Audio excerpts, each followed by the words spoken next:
Buddy. This is another impromptu live stream. Yeah, I got some time, so why not? I like to do these little live streams every once in a while just to try and see what everybody's up to and throw a little bit of a topic up there. And so, right now, the topic, of course, and what a lot of people are talking about is the Atari 7800 Plus. Um, so we already have the Atari 2600 Plus, which came out, you know, uh, when did that come out? Like last year, somewhere around there. And yeah, I was impressed by it. Prior to that, we had the Retron, what is it? Retron 77, which was a modern, I guess you want to call it a console that could take cartridges and play Atari 2600 games. And I remember thinking at that time, what about 7800 games? Why would they do this? Why would they create a console that can only play 2600 games? Knowing that the 7800, was a system that predates this that could play both. Why not do it both? And I figured maybe it was because of the cartridge slot or the way the cartridge worked. Maybe it was because of I don't know. There must have been some reason why the Retron 77 didn't want to go that route. My thought mainly was because of the cartridge slot. I know it's a different cartridge slot to take the cartridge. But anyways, the Atari 2600 Plus came along much later on. I mean, it's not like it came out the next day. There is a period of time where Retron 77 was it, and of course, even with that system, it was a console that emulated. So it like you put the cartridge in, it grabbed the ROM, it dumped it into the emulator, and then it played it, which made it problematic for multi carts, flash carts, and all the other things where you couldn't just simply dump a ROM. And so, yeah, I was interested in the Retron 77. I have to admit, when it came out, I was kind of interested in it. I never bought one, but I was interested in it. But I have a number of Atari 2600s, so I can play Atari 2600 games. Like it wasn't an issue to me. Yeah, sure, it had an HDMI slot. You could plug it easily into an HDMI TV. But again, that's not an issue to me because I play on an old TV. I play on a CRT TV. Doesn't even have an HDMI slot. So whatever. So then when the Atari 2600 Plus came out, I had to tell you, I was intrigued by it. I kind of liked it. Hopefully my mic is working. I got a new mic here. Compliments of the Intellivision Gamer. He sent me a wireless mic thing that he uses for his thing, his channel, and he said it works great for him. So hopefully it's working great for me. Um, so huge shout out to the Intellivision Gamer for sending me this microphone. But yeah, so as I was saying, like when the 2600 Plus came out, I was intrigued. And of course, the fact that I could play 7,800 games really captivated me. That's where I was like, okay, now we're getting some promise here. And the way I looked at it is, okay, now that this system exists, it pretty much makes getting the Retron 77 almost useless. Like, why would I want to get the Retron 77 when I can get an Atari 2600 Plus that does exactly what I wanted the 77 to do, and that's play classic 2600 games and 7800 games. And of course, we have to realize that not everything's going to be compatible. And I know there was a bunch of YouTubers who were doing the test. They were trying to play as many different games as possible. TJ Walker ordered 2 of each. Interesting. There was people doing the test to say, I'm going to try it out. I'm going to see what games work. And people did a good job of compiling a list of compatible games. And of course, as time went on, the patches started coming out. The the firmware patches or whatever that you could download, or plug your Atari 2600 Plus, and you know, or I'm not sure. I didn't actually look into what you had to do. I don't know if you had to plug it in or download something on your USB stick or whatever. But there was a way to kind of upgrade the system to be able to work. And at that time, I know there was conversations about, why is it emulation? Like, did it have to be emulation? Could it have not been hardware? Could we have? Oh yes, TJ Walker. I really want an Intellivision Plus. Me too. But could they have not done a console that was just like the original? You know, all hardware. Did it have to be emulation? I'm assuming cost has a big, you know, reason for that. Cost. It's very cheap to create like a, almost like a Raspberry Pi type of system, or just a, you know, a simple system where you just install an emulator, and there you go. And of course, we already have a lot of these systems. This guy right here, the flashback, that's an emulator. I mean, it's if you feel one of these things, it's light as air, because it's just a casing. It's got like a microchip in there, and it's got an emulator installed on it, and it works fine. I mean, it plays Atari games. You know, um, this thing's cool because you can plug it into your TV too. I like the portability of it. Um, but of course, you can't run cartridges on this thing, and same with all the other flashback systems. I got a bunch of them. I like the box up there, the flashback, the Atari flashback. Which mine? I'm still debating on the 7800 Plus. I actually just bought the OG 7800. so so one of the persons, someone just made a comment saying they bought an OG 7800. Yeah, that's the divide. If you already have a 7800, are you going to buy this thing? But yeah, I have a bunch of the flashback boxes up there. I got a flashback Atari. I think it's the flashback 8, and I got the ColecoVision flashback. Hey, it's the Intellivision Gamer. What's up?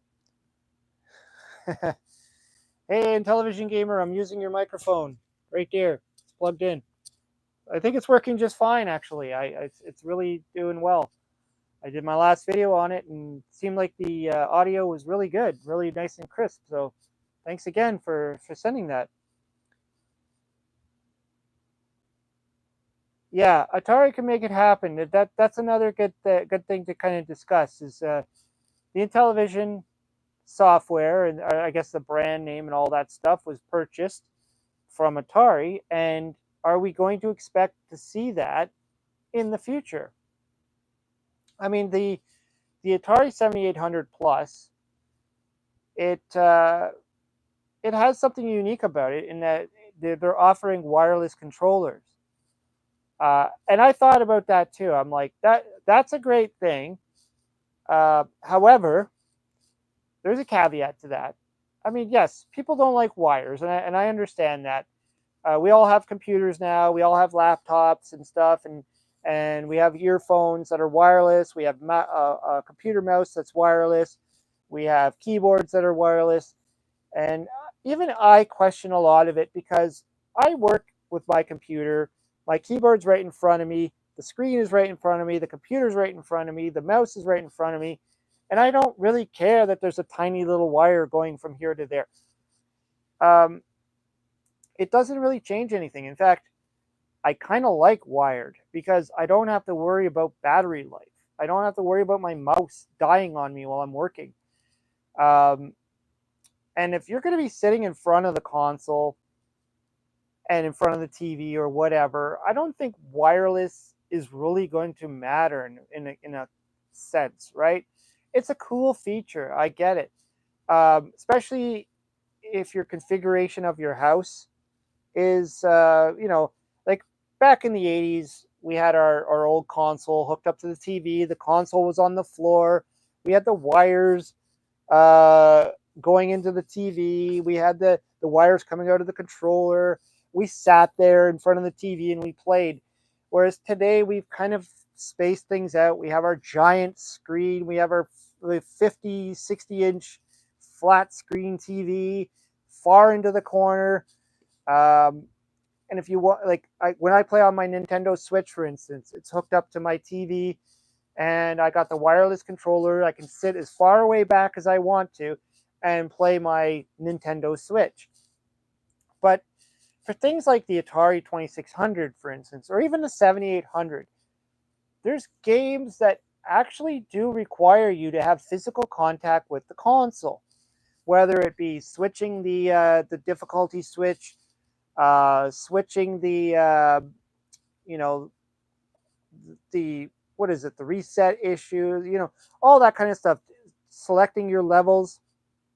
You kind of have to be close up to the console.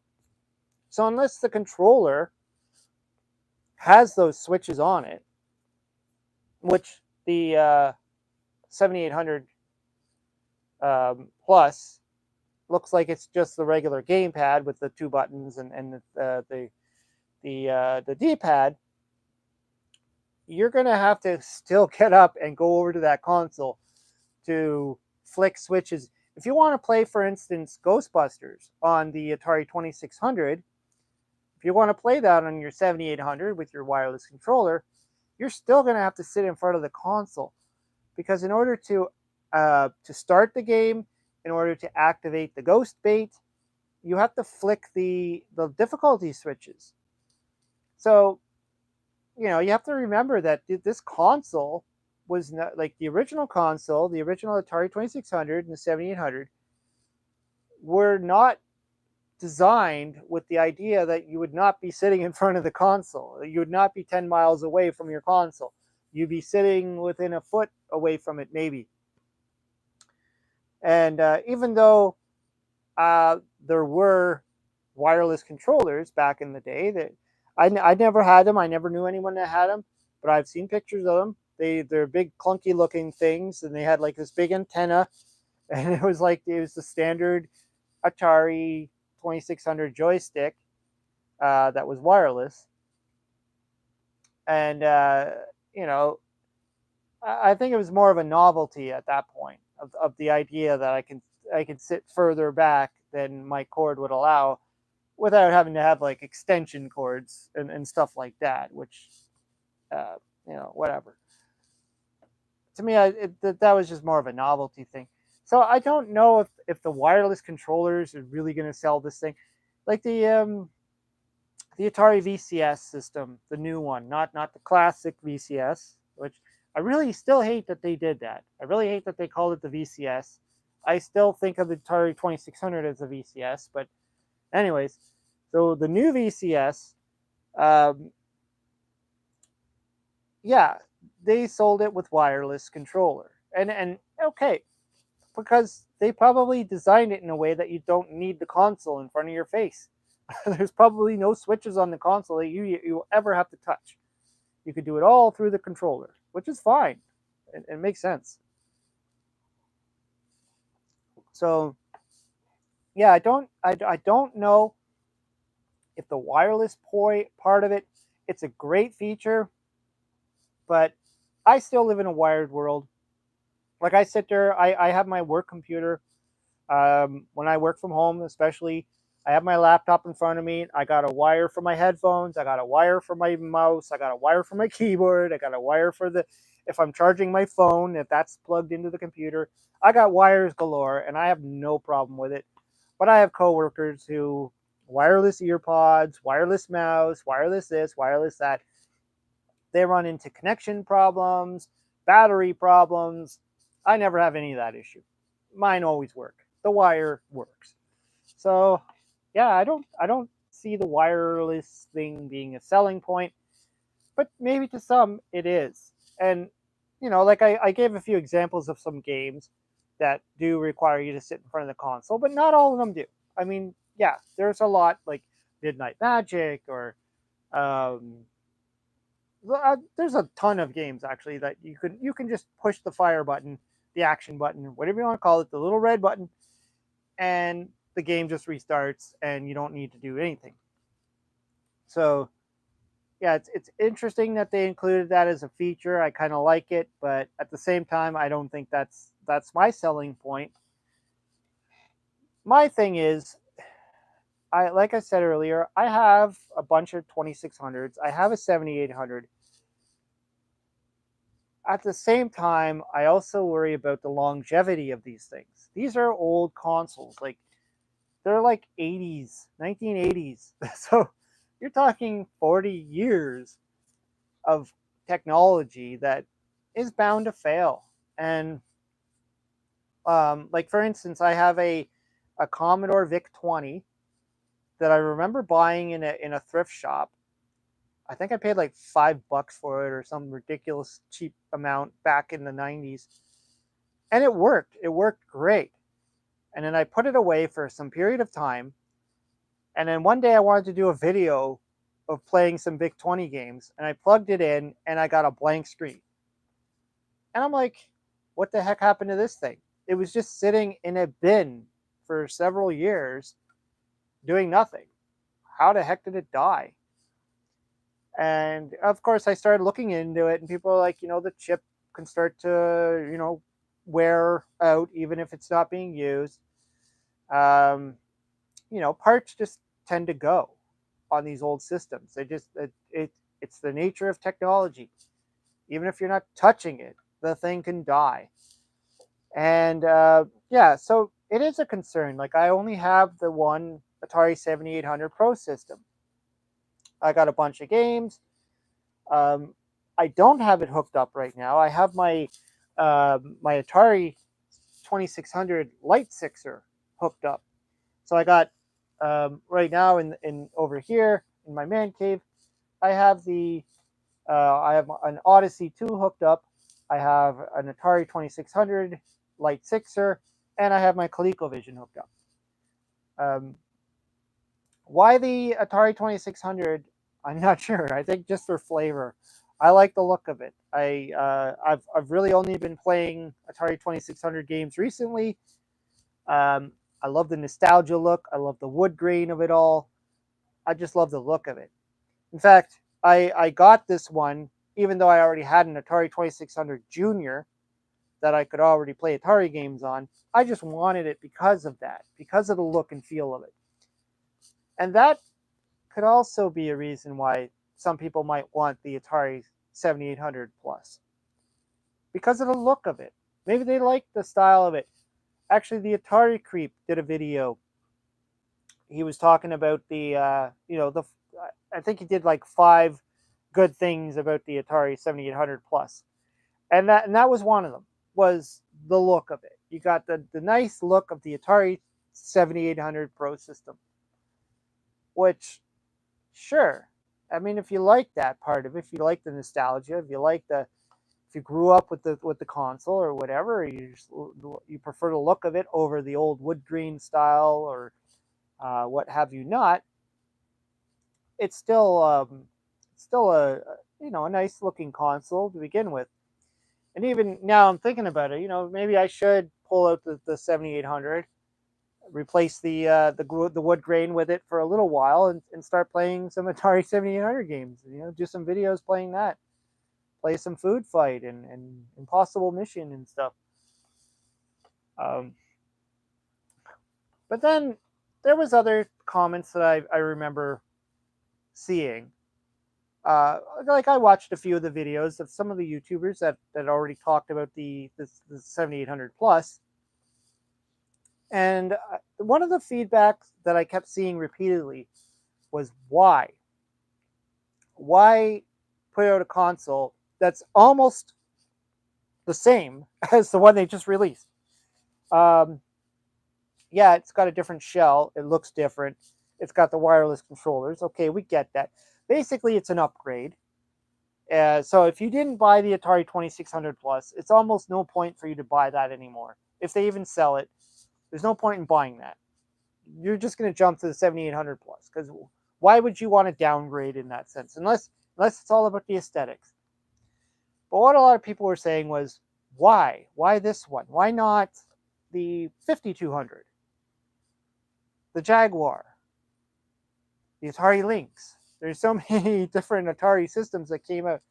Like we had the Atari 400. I think, what was it?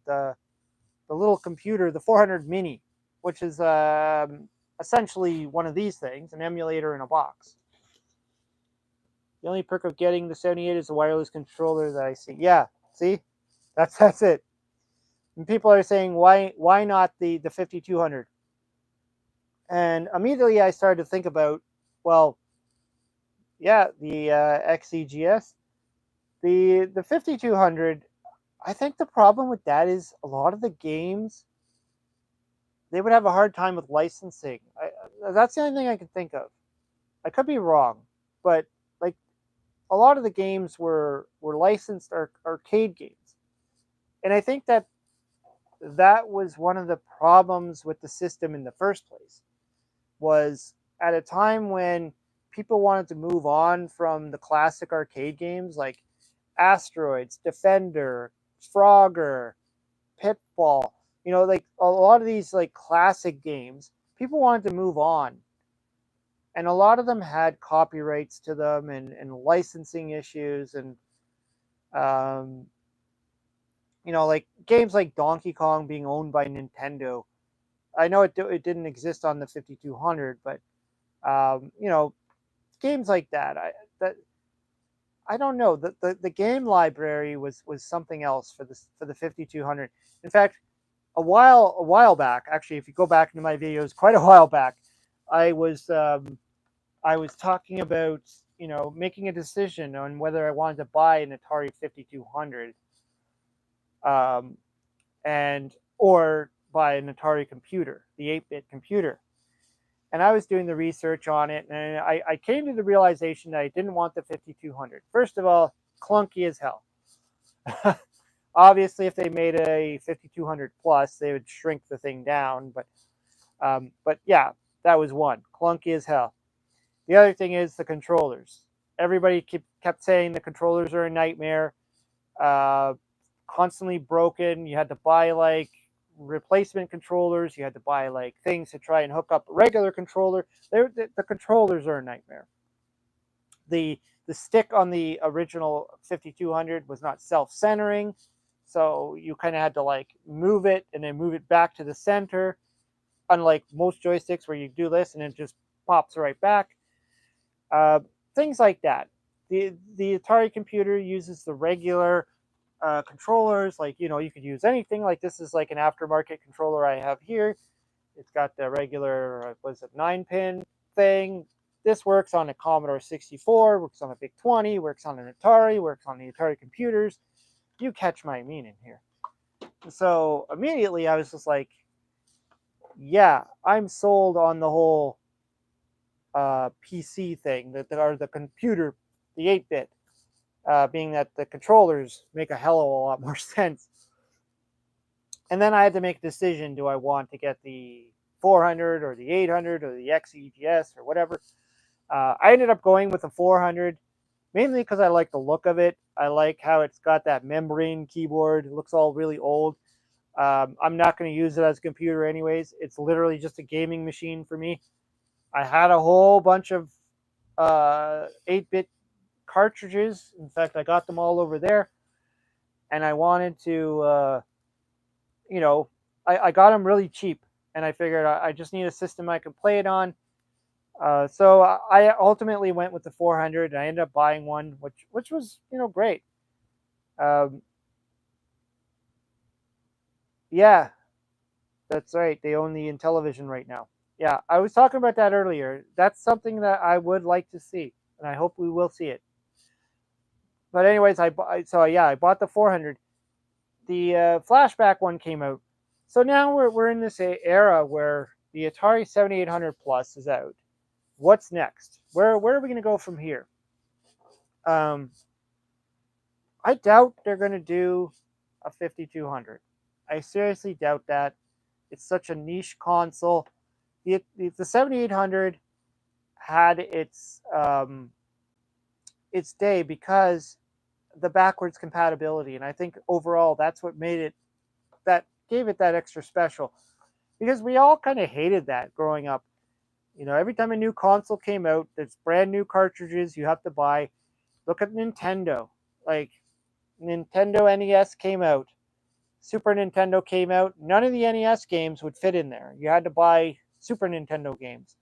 Then the Nintendo 64 came out. You had to buy those games. And all the other games, you had to either keep your old system or you couldn't play those games anymore. And then, of course, we went into the discs, and from there on, and things moved up and up and up. So when Atari, yeah, Jaguar, yeah, they decided to make their own. But when they made the 7800 and they said let's allow it to play 2600 games, I thought that was kind of a brilliant market. First of all, it opens up the game library to be huge because you could take every single 2600 game and add it onto the 7800 game, which was another shame. Something I need to kind of talk about is the 7800 lineup is quite small. I believe it's like, oh geez, I think I knew the number, but it's like less than 120, is it? Maybe. It didn't have a big library of games. And of course, some of them are licensed games too. Like I just did my video today. I did my 5 favorite games that I had that I like to go to. Not the best games on the system, just the ones that were favorites to me. And yeah, it's just like, the library for the 7800. Now I get it. It came out at a time when, um, you know, the video game crash. Essentially, it came out at the video game crash. Mostly games that were on the 5200. Yeah, exactly. There was a lot of games that were already like they're literally just rehashing. In fact, I got my games behind me and I was looking at them like Centipede, Asteroids, Miss Pac-Man, Donkey Kong Jr. Games that have been out on every single console prior to it. Sure, it had a few odd games that I don't know when they came out. I don't know if they were later, like the Scrapyard Dog, I think it's called, and Mutant Mayhem. There was like a few unique games that came out, but for the most part, it was all the same games. And you already had these games probably at that time on 59 games. Oh, I was way off. 59 games for the 7800. So you already had a lot of these games probably already for your 2600.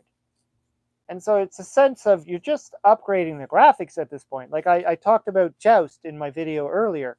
The video I did today, I talked about Joust. Joust is a great game on the Atari 2600. It's primitive looking. It's lines instead of nice looking graphics, but the gameplay is great. I mean, it plays nicely. The 7800, it just took the graphics and amplified them. They made them like almost like Nintendo. 69 games on the 5200. It's even worse. So yeah, like essentially just Dark Chambers is good enough reason to upgrade though. Yeah, I have Dark Chambers on the 2600. I don't have it on the 7800, but I've heard a lot about it. It's one I should probably look into. But yeah, my point is though, back in the day, back in the early days, the 80s, when the 7800 came out, and the fact that it could play all the old Atari games, was it worth it at that time to spend an extra $50, $60 to get the same game with just a slightly better graphic? Yeah, you're saying I wish the 7800 had better sound. The sound chip was another gripe I guess a lot of people had. I kind of mentioned that when I was talking about Donkey Kong, and that the Donkey Kong game is very much like the Nintendo Donkey Kong, the NES Donkey Kong, but the sound is really the sound effects and all that. But what was I saying? Like, yeah, so not having all unique games, and I think Atari made the same mistake with the 5200. It was all the same games. It was Centipede, you know, Asteroids. I don't know. Was Qbert? Did Qbert make its way onto the? Do you own a Master System? Did you? Oh, Master System. I have a Sega Master System behind me. I didn't grow up with one. I had the Nintendo NES. My cousin had a Master System, so I played a little bit on his system, but no, I didn't have a Master System growing up. I ended up picking one up in the 90s in a thrift shop. That's the one I have behind me there. I still have Ghostbusters. Actually, I got that right here. Ghostbusters for the Master System, and I haven't even tried it yet. I only have three consoles hooked up right now, but this one I still need to play it.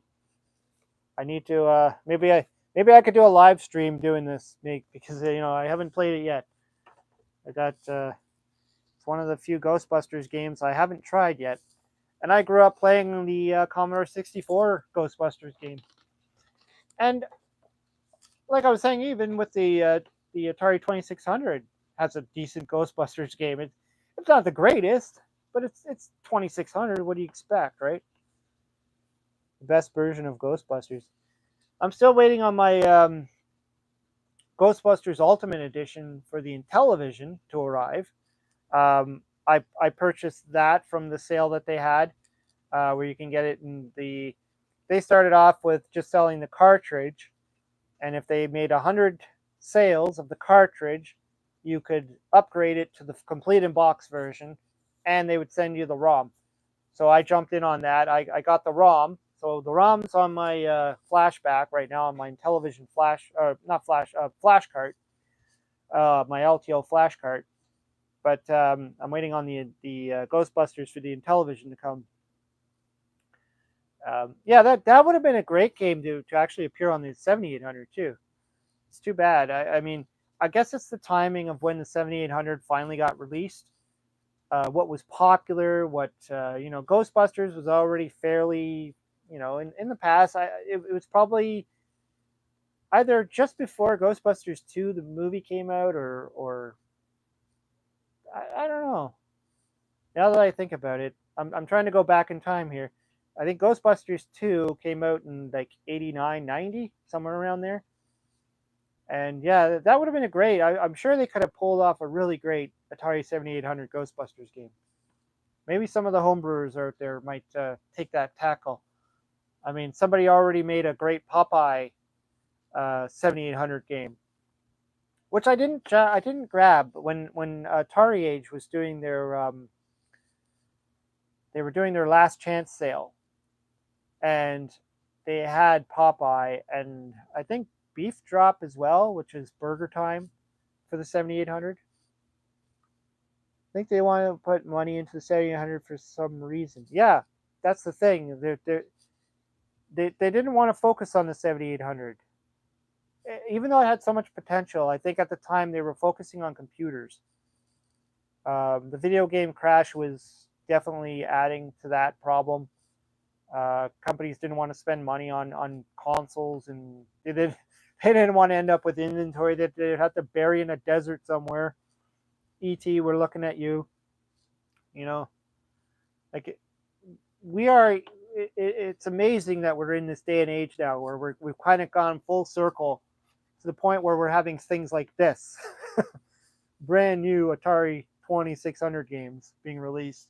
In fact, I'm actually, this whole 7800 plus thing makes me more excited about the games that they plan on releasing. And I know that a few people have talked about the ones that they've already they've already leaked out that they're going to be releasing, like the Bentley Bear game, and I think there was another one I thought that looked kind of interesting, and that we're going to have like games, new Atari 7800 games come out, which is really interesting. Obviously, licensing is going to be a problem. Like, they're not going to be able to put out Popeye unless they get like the rights to it, or I guess when Popeye becomes what do they call it, public domain, then it probably won't matter at that point. I think it's almost there. Somebody in one of my videos said that it's like next year. Yeah, it was after a thought for them to share something complete with the NES. Yeah, something to compete with the NES. That's a good point there. The NES was king at the point when 7800 was also released. I didn't have an NES at that time. My friend didn't have an NES. he got. I mentioned in my previous video when I did my 5 favorite 7800 games. I talked about my friend. His mother won a contest. She was one of those people that would enter every single contest and not just enter them, but you know when you go into like the store like Zellers or Kmart or wherever, and they would have like a whole booklet of things you could sign to enter in a contest, and you put it in the little glass jar thingy or whatever. She would sit there and fill out the entire booklet. So the odds were always in her favor. And she won an Atari 7800. And I didn't even know that the console even existed at that time. Like, neither did my friend. He was just like, whoa, what the heck is this? Like, she got it sent to her, and it was just like, what is an Atari 7800? We didn't even have an Atari 2600, neither one of us. We both had a Commodore 64. So we didn't even know what the heck the 7800 was. But it was cool nonetheless. And we hooked it up right away. And of course, the only game we had was Pole Position 2. And we played the heck out of it. It was fun.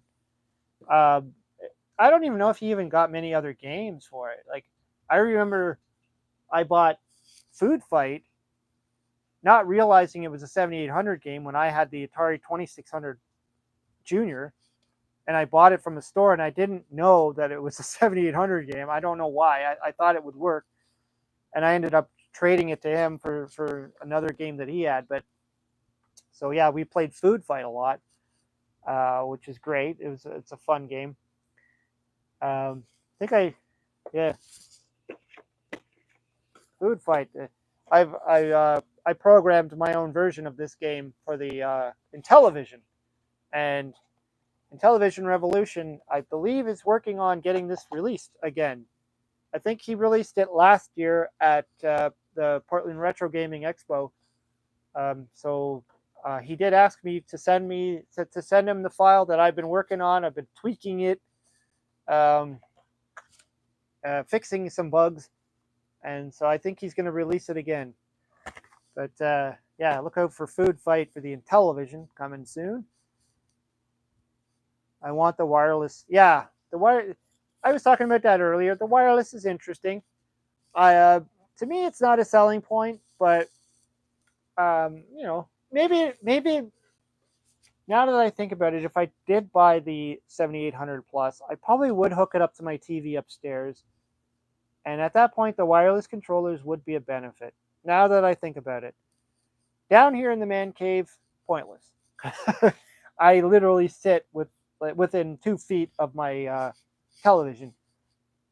But upstairs, if I was able to plug in the 7800 Plus to my TV, my flat screen TV through HDMI, and have wireless controllers, but you still have the problem if you want to switch games, right?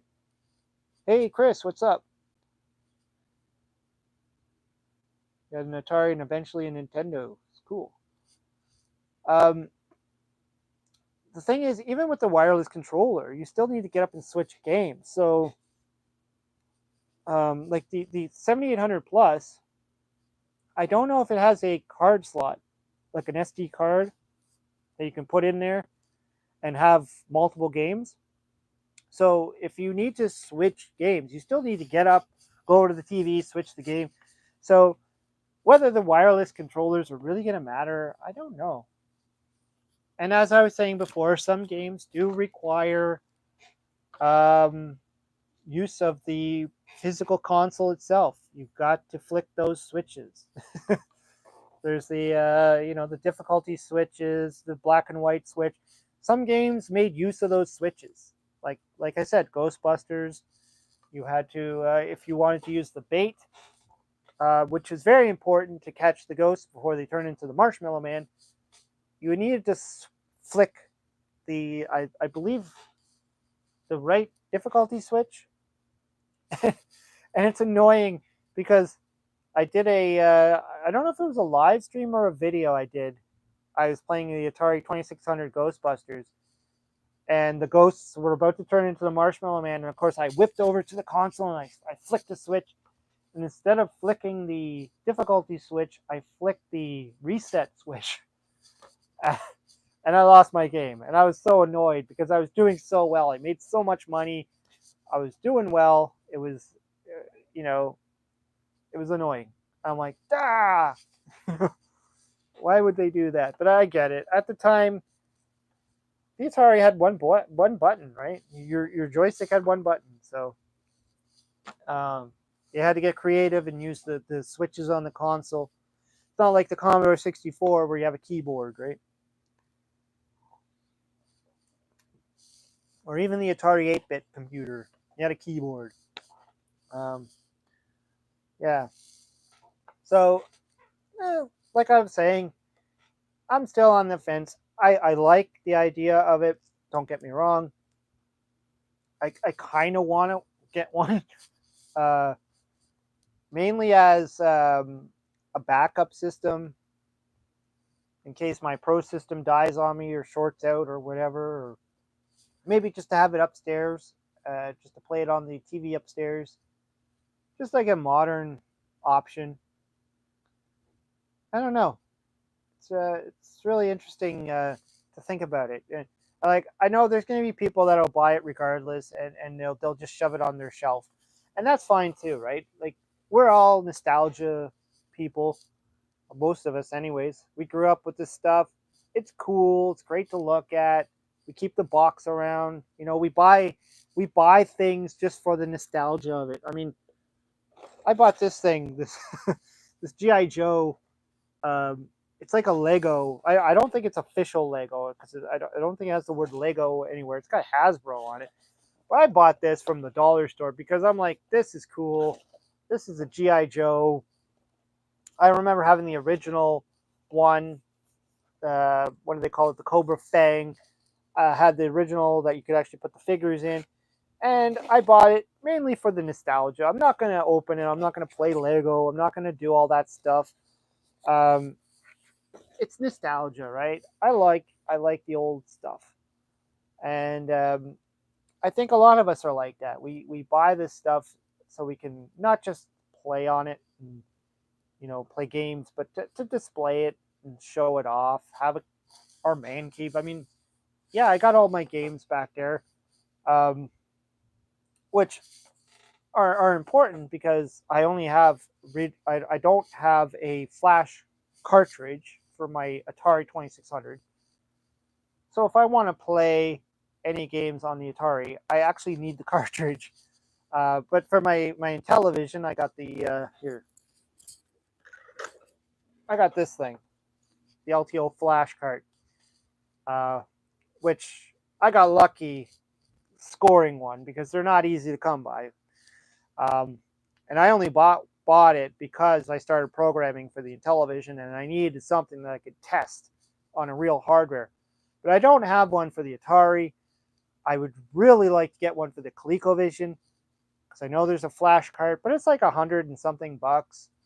Um, and at this point, I think all the ColecoVision games that I have or that I like playing, I already have them.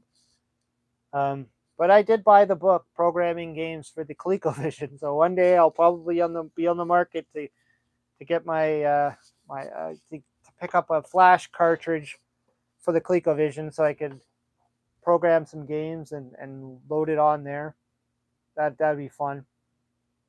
But I don't have Atari uh, right now. If I want to play any ROMs for the Atari, like the where did I put it? Got so much mess here. So much mess. Oh, where the heck I put it? Oh, it's right there. This one here, Circus Convoy for the Atari 2600. I have the ROM for this because when you buy this game, they also give you the ROM, which is cool. So I can play this on my Atari downstairs on a physical cartridge, using the physical cartridge in this box, or I can go on my computer upstairs and use the emulator. So I like having that option. Um, Ninja Golf is ahead of its time. Yeah, I still haven't checked out Ninja Golf. I know it exists. I don't have a physical cartridge, but I think I might have it on the emulator. I don't recall. Now that I think about it, and that's the thing, Atari Age used to have all the ROMs available, but then when they got bought by Atari, all the ROMs disappeared. I don't know if I grabbed Ninja Golf or not. I don't know if I grabbed the ROM before it disappeared, so I don't know if I could actually play that game right now. I might have to. I wonder if they'll make that available, if they will sell it new. But yeah, I've heard some interesting stuff about that game. It's a really weird concept, and I like that. I like when they came, and this kind of goes back to what I was saying about the 7800.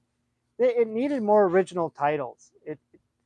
It's a shame that a lot of what they put out was games that already existed instead of being unique. Like that's what sold the Nintendo. Oh, you can for certain. Yeah, that's what sold the Nintendo. With like when I saw Super Mario Brothers, that wasn't on any other system. I wanted to play that game so bad. My friend had it. He had a Nintendo before I did. And I looked at that system like it was some magical system. And when he played Super Mario Brothers, my jaw was on the floor. I was like, oh my God, I don't have any game that's remotely like this. And then he played Zelda, and I was like, wow, look at that.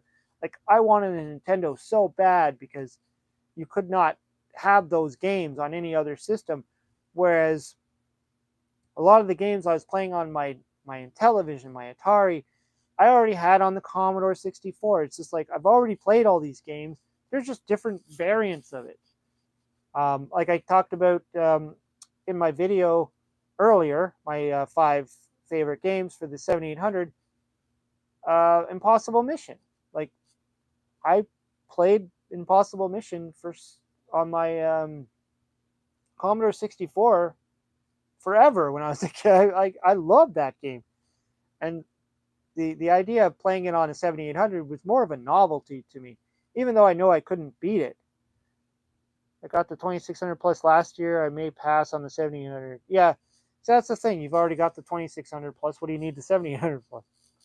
But yeah, you know, and for the Impossible Mission 2 came out for the Nintendo, which is cool. I ended up buying that one. Back when a lot of Nintendo games were starting to come out being really cheap, used cheap games, I picked up the Impossible Mission 2 for the NES. But buying it for the 7800, and I knew very well at the time when I purchased it that it was unbeatable because of the bug. Um, I still wanted to play it. I don't know why. I'm like, I know I can't win. I can't beat the game, but I'm still gonna play it. I'm still gonna pretend I can, and I'm gonna get as far as I can possibly go before it's literally impossible to beat it. So that was fun, doing that. I know there's Possible Mission that came out afterwards where people fixed the bug and repackaged it, new cartridge with sticker and all that stuff. You can buy it. You can get the ROM, which I do have. I do have the ROM. I don't think I've completed it yet. I've tried a few times and I haven't completed the game, but it's cool that it exists. The 7800 Possible Mission game. And apparently there's a Donkey Kong one too. Somebody mentioned in my video in the comments that there's a Donkey Kong. I think it was Michael Thomason. He said that there's the fixed or improved Donkey Kong that uses the Pokey chip, better sound. I think it even has the Pie stage. Don't quote me on that. I think it does. Because that's always been a big thing with Donkey Kong. For whatever reason, none of the actual official console versions had that Pie stage, but the computers all did, which is weird. Like even the Nintendo NES, like what in the world? Why were they able to make a game as complex as Super Mario Brothers, but they couldn't put a 4th stage in Donkey Kong? I never understood that. It's 4 stages. It's a hell of a lot smaller of a game. I think when I was reading about it, somebody mentioned that it was because it was an earlier game and I don't know. There was like some logic behind why it only had the 3 stages, but still, it's goofy. look how big Super Mario Brothers is, and it's like Donkey Kong is laughable in comparison. Like it's 4 stages, and they could only fit in 3. Like I don't know. There's some history there. There's some logic behind it, but I don't get it. I don't know. It's just like this the 7800 games being inferior. Like I think there was so much potential, and I think with the 7800 too, when it was supposed to come out, there was a delay. I think it had something to do with the people who took over Atari at the time. They wanted to focus on the computer elements, the 8-bit. I think it was the I don't know if it was the Commodore guy or it was somebody who took over and wanted to focus on the PC part or the computer parts, and the 7800 was kind of shelved. There's like this whole crazy history, and by the time they ended up releasing it, it was already too late. First of all, Nintendo was already dominating. The crash happened, and the games they had were not unique. It was the same games everybody already had. Like there's so many issues with the 7800 when it came out. Um, Almost like it was bound to flop. Like it didn't stand a chance. Um, I don't even remember even seeing them for sale on the shelves. Like other than the one my friend got, I don't remember seeing the 7800 for sale. Like I saw the 2600 all over the place, especially when it came back as being sold as like a nice cheap video game system. The Atari 2600 Junior. The fun is back, and all the Atari games are back on the shelf. I love that moment. That was so awesome. Going into the stores, going into Zellers, and seeing rows of Atari 2600 games. I was in my glory. Um, Especially before I had the Nintendo. I didn't own a Nintendo at the time when I got my Junior. So going in and seeing like rows and rows and rows of Jack Tramiel, that's the name. Rows of Atari 2600 games. I was in my glee, you know. It's the same time when a lot of the handheld systems were. You remember the Tiger electronic games? They were everywhere. Um, but yeah, I still remember buying games and Zeller's store. Um, I'm sorry, I don't know if Zeller's was in America or not.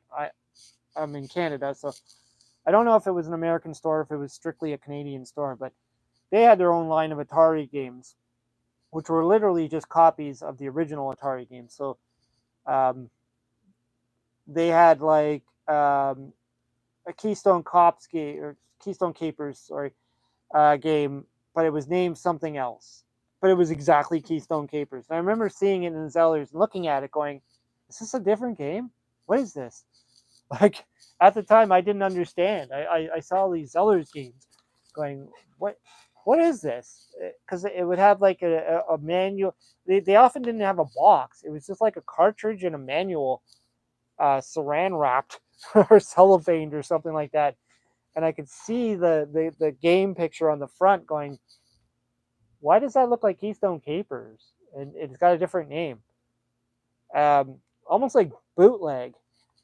But that was an interesting time. And of course, at the time, I didn't fully understand. It wasn't after a while I started to get it. I'm like, okay, well, they acquired a license to sell these games or something. I don't know. It's just like, there's variants of the Atari 2600 that came out all over the place, and they called it something different. Even the Intellivision. In fact, that was something that I've been kind of contemplating on is the Intellivision. There's a white. It's sort of like the Intellivision too, but it looks like the Intellivision. It's like the Sears version of it, and the controllers you can unplug them. We had Electronic Boutique was our big video game store, and yeah, we had Electronic Boutique here as well. But anyways, yeah, there was the Sears Tele something system. I've seen some people have it. It's basically an Intellivision. It's white. The controllers are removable. It looks cool. I was, at one point contemplating on tracking one down, but I know I'd have to probably spend a good, 100 to $200 or something to get one. Then I'm like, what's the point? I got it. I have it in television. I have it in television too. It plays the same cartridges. There's nothing different about it. Just aesthetics. Just looks different. But I just thought it looks cool. Like right now, I'm using my Intellivision 2 because I'm using the what do they call it? The long play controller. So instead of using um, this clunky thing, I get the long play controller, which is like you play it like a gamepad, and it's a little bit more comfortable. So a little bit more responsive and stuff like that. Hopefully my microphone's drooping all over the place here. A big ass t-shirt. Anyways, yeah, I think I've been talking about this for a while now, and this was a fun chat. Let me know what you think when this video uploads and ends up on my channel. I want to hear your comments about the 7800 Plus. Are you going to be buying one? Do you think there's a point to buying one? What do you want to see in the future? I know a few of you have already mentioned it. You want to see in television. We're opening up the doors here to what's possible and what can be put out, what games can be put out. There's a lot of games that are rare games that could be re-released, and then everybody gets a chance of playing them, like Midnight Mutants. What was the other one? Scrapyard Dog, I think, for the 7800. Lots of options available. Even re-releasing an impossible mission that you can beat, officially releasing it, that would be cool. That's what I want to see. The games are where I want to go at with this. But anyways, let me know once this video uploads. Come back, leave a comment in the comment section. I always like to hear what you have to say. And yeah, we can do another live stream again another day and talk about something else. Anyways, hope you liked the video. Hope you subscribe. Talk to you all later. Thanks for stopping by.